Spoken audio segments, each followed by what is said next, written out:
আসসালামু আলাইকুম, আমি সালমা আক্তার। আমার বাসা গাজীপুর মালেকের বাড়ি। আমি বসে আছি আমার টাইগার মুরগির খামারে। আপনারা দেখতে পাইতেছেন আমার চারপাশে প্রায় 2000 বোর্ডিং বাচ্চা আছে। আমার খামারে প্রায় 8 থেকে 10,000 বাচ্চা আছে। অনেক নতুন উদ্যোক্তারা জিরো বাচ্চা নিয়ে লস খায়। যারা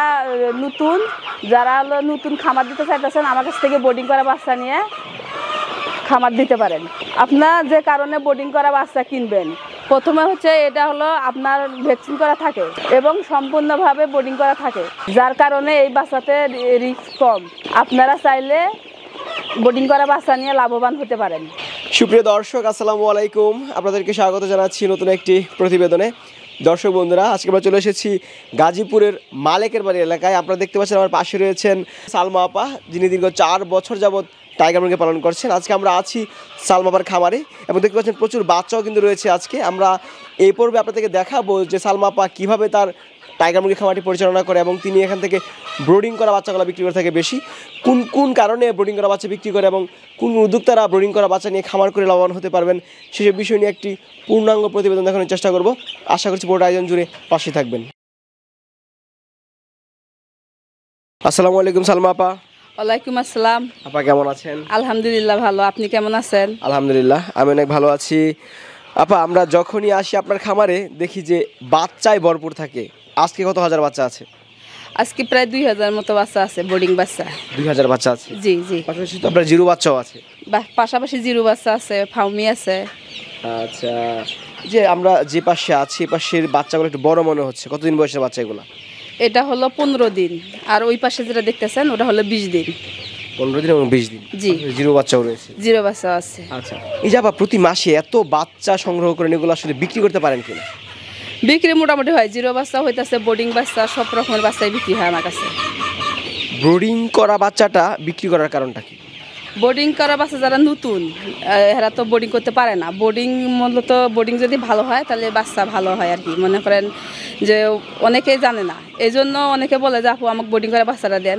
আবার যারা জিরো বাচ্চা চাই, বোর্ডিং জানে, এরা জিরো বাচ্চা নেয়। আর যারা পারে না এরা আমার কাছ থেকে বোর্ডিং করে বাচ্চাটা নেয়। তখন আমি এদের বোর্ডিং করা বাচ্চা, যেমন 15 দিন আছে, 10 দিন আছে, 20 দিন, এরকম বাচ্চা আমি বিক্রি করে থাকি। যদি টাইগার মুরগির বাচ্চা ঠিকমতো ব্রোডিং না হয়, কি কি সমস্যাগুলো হতে পারে খামারে? টাইগার মুরগি যদি টাইগার না, যে কোনো বাচ্চা বোর্ডিং ঠিক না হলে তো মনে হয় সব কিছুই, যেমন বাচ্চা হলো দেখা গেছে 10-15 কিছু হবো না, যেমন 2 মাসের আগে যে কোনো সমস্যা মারা যাব। এরপরে ভ্যাকসিন ঠিকভাবে করতে হইব, বা কারেন্টের হিট ঠিকভাবে দিতে হবে, মানে সব রকম মিলাই আর কি। বোর্ডিং ঠিক রাখলে বাচ্চা ঠিক থাকবে। আচ্ছা, আমরা যেগুলো দেখতে পাচ্ছি এগুলো কতদিন বয়সের? এটা হলো 15 দিন বয়স। 15 দিন বয়সের অরিজিনাল টাইগার মুরগি তো? জি, অরিজিনাল টাইগার মুরগি। আচ্ছা, কয়টা ভ্যাকসিন করেছেন? এটা হলো 4টে করা আছে। 4টা ভ্যাকসিন করা আছে? জি। কি কি ভ্যাকসিন করেছেন? একদিনে দিছি মারেক্স, এরপরে 5 দিনে হলো রানীক্ষেত, গাম্বুরা, আবার রানীক্ষেত মারছি। আপা, এগুলো কি বিক্রি উপযোগী? জি। আচ্ছা, নতুন খামারিরা এইসব বড় ধরনের বাচ্চা নিয়ে খামার করা কতটুকু নিরাপদ? যারা নতুন এরা মনে হয় আমার হিসেবে 15 দিন বা 10 দিনের বাচ্চাটা, বোর্ডিং করা বাচ্চাটা নিয়ে গেলে এর জন্য ভালো। কারণ এটা তো সব কিছু কমপ্লিট থাকবে, শুধু নিয়ে আদা পানি খাবো আর কিছু যা থাকবো আমি সব কিছু বলে দিব, চার দিব, চারের মধ্যে সব কিছু লেখা থাকবে। এইভাবে পরিচর্যা করলে বাচ্চা ঠিক থাকবে, সমস্যা হবে না। আচ্ছা, যেহেতু একটু বড় হয়ে গেলে এরা রিস্ক মুক্ত হয়ে যায়? হ্যাঁ হ্যাঁ, 15 দিন পার হয়ে গেলে এটার কোনো সমস্যা থাকে না। আচ্ছা, 15 দিনের বাচ্চাগুলো কত টাকা করে বিক্রি করছেন? 15 দিনের বাচ্চা মানে যাই যেরকম 150, 140 এরকম ভাবে বিক্রি করতেছি, যখন যে রেট থাকে। যখন যে রেট থাকে। এবং প্রচুর জিরো বাচ্চা দেখতে পাচ্ছি। কত হাজার আছে জিরো বাচ্চা? জিরো বাচ্চা আছে প্রায় 5000। 5000? জি। আচ্ছা, জিরো বাচ্চাগুলো তো আপনার এখান থেকে বিক্রি হয়? জি, জিরো বাচ্চাও বিক্রি হয়। জিরো বাচ্চা কেমন টাকা দামে বিক্রি হয়? জিরো বাচ্চাটা বিভিন্ন বয়সীরা তো মানে ওটা একদিনকার বাচ্চা, ওটার কোনো ইয়ে নেই, যখন যেরকম রেট থাকে এরকম 60, 65, 55, মানে যখন যেরকম বাজার থাকে আর কি।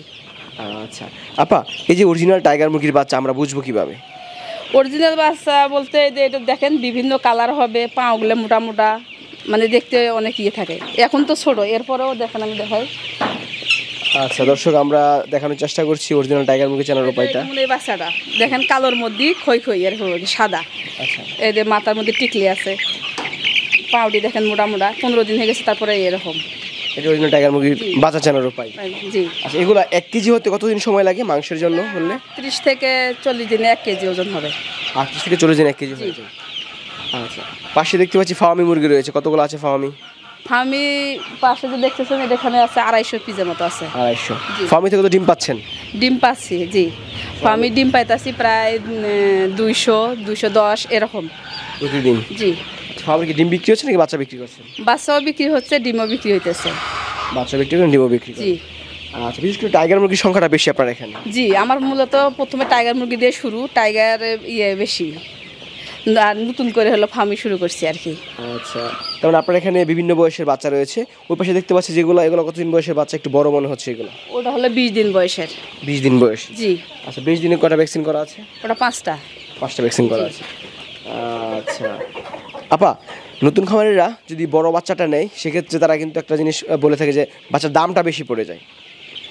বড় দাম বেশি পড়লেও মনে করেন জিনিসটা ভালো থাকে, সব কিছু কমপ্লিট থাকে, ভ্যাকসিন করা থাকে, ওটার কোনো টেনশন থাকে না, আর কোনো মরা কোনো রিস্ক থাকে না। আর যারা বোর্ডিং না, মনে করেন বোর্ডিং অবস্থায় গেলে তো অনেক কিছু হয়। তো এই জন্য আমার হিসেবে 15 দিনের বাচ্চারা দিয়ে যারা শুরু করতে চায় নতুন, হ্যাঁ, ওর জন্য 15 দিনের বাচ্চারা করাই ভালো, 15 দিন বা 10 দিন। আচ্ছা আপা, এই যে জিরো থেকে শুরু করে এই যে 15 দিন বয়সে যে বাচ্চাগুলো আছে এগুলো তো আপনারা ব্রোডিং করে বিক্রি করছেন, কীভাবে ব্রোডিংটা করেন এটা কি আমাদেরকে বলা যায়? বোর্ডিং করি যখন আমার হ্যাচারি থেকে বের হওয়ার পরে ওইটি নিয়ে এসে আমার খামারে ঢুকে মনে করেন কাঠের গুঁড়ো বিছিয়ে দিই, এরপরে চোর সাইডে শীত দিতে হয়, বোর্ডার লাগাতে হয়, এরপরে বাচ্চা ছাড়তে হয়। যখন ছাড়বো ওই সময় প্রথমে লাইসোভিট খাওয়াই, এরপরে ওষুধ দিই। এই সালমা আপা, আপনারা যে ছোটো বাচ্চা এবং বড় বাচ্চা বিভিন্ন জায়গায় পাঠান গাড়িতে, মারা যাওয়ার সম্ভাবনা থাকে কিনা? না না, কোনো মারা যাবে না ইনশাল্লাহ, আমরা যেখানেই পাঠাইছি কোনো সমস্যা হয় নাই। আপনাদের কাছ থেকে বাচ্চা নেওয়ার পদ্ধতিটা কি, অর্ডার করার নিয়ম কি? অর্ডার করার নিয়ম, আমাকে যদি যে কেউ আইসে নিয়ে, আমার হিসেবে আইসে দেখে শুনে নিয়ে যাওয়া ভালো। আর যারা অনেকে আছে বিদেশে থাকে, পারে না, বলে দিলে দেখা গেছে হোম ডেলিভারি আমি লোক দিয়ে পাঠাই দিই, তো ওই বাচ্চা দিয়ে টাকা নিয়ে আসতে পারে আর কি। আপা, আপনি যখন প্রথম খামার শুরু করেছিলেন তখন কি মনে হয়েছিল যে একটা সময় আপনার খামার থেকে এত বাচ্চা বিক্রি হবে বা এত চাহিদা হবে এই টাইগার মুরগির? প্রথমে তো এত ভাবি নাই, বা প্রথমে অল্প দিয়ে শুরু করছিলাম, তখন তো মনে ছিল না। আস্তে আস্তে যখন দেখলাম যে ভালো, বা আমার কাছে ভালো লাগতেছে, তো আস্তে আস্তে মুরগি এখন দেখছি আপনাকে দোয়াই অনেক বড় করছি এখন। আচ্ছা, অনেক নারী উদ্যোক্তারা চাইলে কিন্তু আপনার মতো করে টাইগার মুরগি খামার করে তারা সংসারে বাড়িতে করতে পারে। জি, অনেকে আছে না বেগার বই থাকে, স্বামীর কাজ কামে গেলে মনে করেন বেগার বই থাকে, ওই সময় দেখে পাশাপাশি সংসারের পাশাপাশি তো মুরগির পরিচর্যা করলে ভালো। আচ্ছা ঠিক আছে সালমা, যদি কেউ বাচ্চা সংগ্রহ করে অবশ্যই ভালো মানের বাচ্চা দেবেন, কেমন? অবশ্যই ইনশাল্লাহ। ভালো থাকেন, আসসালামু আলাইকুম। ওয়ালাইকুম আসসালাম, আপনিও ভালো থাকেন।